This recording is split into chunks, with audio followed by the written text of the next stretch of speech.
Jizzax viloyat qo'riqlash boshqarmasi tomonidan sohada mehnat faoliyatini olib borayotgan xodimlar va ularning yaqinlari ishtirokida yig'ilish o'tkazildi. Tizimda ijro va xizmat intizomini yaxshilash, shuningdek xodimlar va ularning yaqinlari bilan o'zaro hamkorlikni mustahkamlash masalasida so'z borgan tadbir tafsilotlari navbatdagi lavhamizda.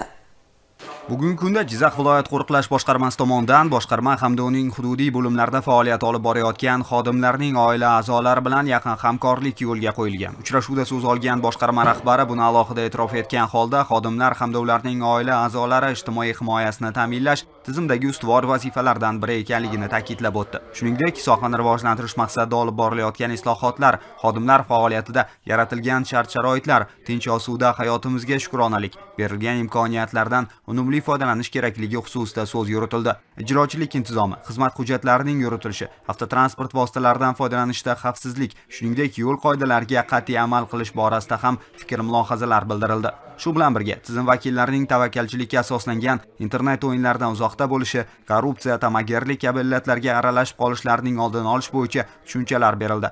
Tadbir davomida so'z olganlar burchga sadoqat, vatanparvarlik, fidoyilik, xushmuomalalik kabi fazilatlar va shukronalik hislari xususida ham to'xtalib o'tdilar. Yig'ilish davomida oila birdamligi xodimning kasb faoliyatida ham muhim rol o'ynashi, oilasidan ko'ngli xotirjam inson kasbiga sadoqat namunasini ko'rsatib, faoliyatida barchaga o'rnak bo'la olishini ta'kidlanib, boshqarma rahbariyati tomonidan xodimlar va ularning oila a'zolari doim e'tiborda ekanligi borasida fikr-mulohazalar bildirib o'tildi.